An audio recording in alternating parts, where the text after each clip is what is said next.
चरणा अमृत की क्या ताकत है। चरणा अमृत में इतनी शक्ति होती है कि यदि हम इसका बखान करें, इसके विषय में बात करें, आओ संत महात्माओं, चरणा अमृत यानी चरणों का अमृत, और जब ये हर महात्मा के पास होना बहुत ज़रूरी है, क्योंकि इससे अब गुर्बत मिटने वाली है, इससे घर में अशांति है वो जाने वाली है, घर की अशांति दूर हो जाएगी, घर में खुशहाली आ जाएगी। यहाँ तक कि दवाई के साथ चरणा अमृत लिया जाए तो बीमारी भी भाग जाती है। और यूँ कहें कि चरणा अमृत पूरी तरीके से आखिर हमें यूज कैसे करना है, इस्तेमाल कैसे करना है संत महात्माओं, और ये सद्गुरु ने बड़ी नेमत दे दी ऐसी आपको, लेकिन हम इसके महत्व को नहीं समझ पा रहे हैं। चरणा अमृत की ताकत को अभी हम नहीं समझ पा रहे हैं। संत महात्माओं सेवा भी करते हैं, हम सत्संग में भी जाते हैं, विचार भी सुनते हैं, लेकिन क्या हम चरणा अमृत का सही प्रकार से इस्तेमाल कर पाते हैं? क्या हम डेली लाइफ में इसका यूज करते हैं? जैसे कि इंसान सवेरे के समय या तो चाय का आदी होता है या फिर दूध पीने का तो ज़रूर पीता है, लेकिन क्या संत महात्माओं हम ऐसी हैबिट हमने बना ली है? कैसी हैबिट? जब हम सिमरण करने जाएं, जब हम सिमरण करने बैठें या सिमरण करें तो आओ संत महात्माओं, एक हमारे बर्तन में चरणा अमृत होना चाहिए। उस चरणा अमृत में कुछ पानी करने के उपरांत पास में रख लेना चाहिए। और यदि हम ऐसा कर पाते हैं, प्रथम कार्य तो हमने रख लिया, लेकिन अभी दूसरा कार्य है, जैसे हम सिमरण करते हैं, परमात्मा का ध्यान धरते हैं, परमात्मा को याद करते हैं, सद्गुरु के चरणों में अरदास करते हैं, संत महात्माओं उसके उपरांत वो जो चरणा अमृत है, वो आपने जो मंत्रों का जाप किया, आपने जो सिमरण किया, आपने जो ध्यान निरंकार का रखा, और उस चरणा अमृत को आपने एज ए दवाई के रूप में सारे घर वालों को थोड़ा थोड़ा पिलाया, और जो चरणा अमृत बचा उसे आपने छिड़काव घर के अंदर भी किया, तो वास्तव में वहाँ से जो विषय हैं, जो बुराइयां हैं वो दूर हो जाती हैं। क्योंकि ये चरणा अमृत का ही चमत्कार था। संत महात्माओं कहते हैं भगवान श्री राम केवट से कि भैया हमें उस पार नदी पार करा दो, तो केवट कहता नहीं, नदी पार नहीं कराऊंगा प्रभु। बोले क्यों नहीं कराओगे? बोले हम किराया देने के लिए तैयार हैं, आप जो मांगोगे हम दे देंगे, जितना चाहे इतना किराया ले लेना, भैया पार करा दो। तो जानते हो केवट क्या कहता था?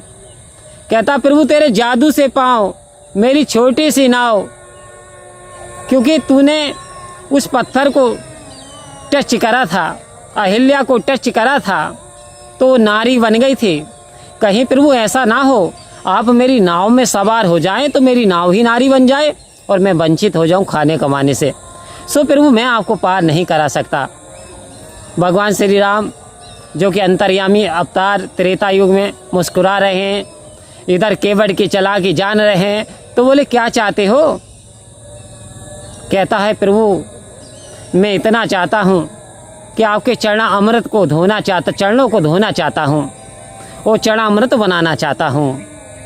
तो आप जानते हैं भगवान श्री राम के चरणों को धोया, चरणा अमृत बनाया, उसने सेवन किया और ऐसा आशीर्वाद मांग लिया प्रभु जब मैं आपके धाम को आऊं तो आप मुझे पार उतार देना। आज आप मेरे पास आए हैं तो मैं आपको यानी पार किए देता हूं, लेकिन मुझ में क्या समर्थ है? जो लागे सो तेरा, तेरा तुझको अर्पण, क्या लागे सो मेरा। तो आओ संत महात्माओं, चरणा अमृत की ताकत ही जो उस यानी नाव वाले का उद्धार हो गया, केवट का उद्धार हो गया। आज भी सतगुरु की कृपा होती है तो हमें ये चरणा अमृत प्राप्त होता है, और चरणा अमृत दवाई से भी ज़्यादा तेज असर काम करता है। बेशक पूर्ण विश्वास के साथ इसका इस्तेमाल करें, डेली लाइफ में ज़रूर करें। संत महात्माओं कहा जो काम दवा से बन ना सके वो काम दुआ से होता है, और जब सच्चा मुर्शद मिलता है तो बात खुदा से होती है। आज वास्तव में हमें सच्चा मुर्शद मिला है। और संत महात्माओं, जब सच्चा मिला है तो इस सच्चाई से रूबरू करा दिया, इस इटर्नल पावर से हमारा नाता जोड़ दिया, इसका एहसास करा दिया। अब तो हमारा ऐसी नज़रिया सतगुरु की कृपा से बन गई। कैसी संत महात्माओं कि जिधर देखता हो उधर तू ही तू है, हर से में जलवा तेरा होबू है। हे सच्चे पातशाह, आपकी कृपा से आपने मेरी ऐसी नज़र बना दी, अब तो मुझे हर जीव जंतु में आप ही आप नज़र आते हो। इधर कबीरदास जी कह रहे हैं, जब मैं था तब हरि नहीं, अब हरि है मैं नहीं, सब अंधियारा मिट गया जब दीपक देखा माही। कह रहे जब सतगुरु की कृपा से ये उजाला, ये नूर, ये प्रकाश मुझे सतगुरु ने दिखाई दिया तो वास्तव में अंधकार मिट गया, अहंकार मिट गया, मेरी बुराइयां मिट गईं। तो आज हमारे जीवन में सतगुरु आए हैं, इनकी बातों का वचन का पालन करना सीख लें। कहीं ऐसा ना हो कि आए की तो कदर न जाने, मड़ियों पे दीप जलाते हैं, कहे अवतार आज भी मूर्ख जिद अपनी मनवाते हैं।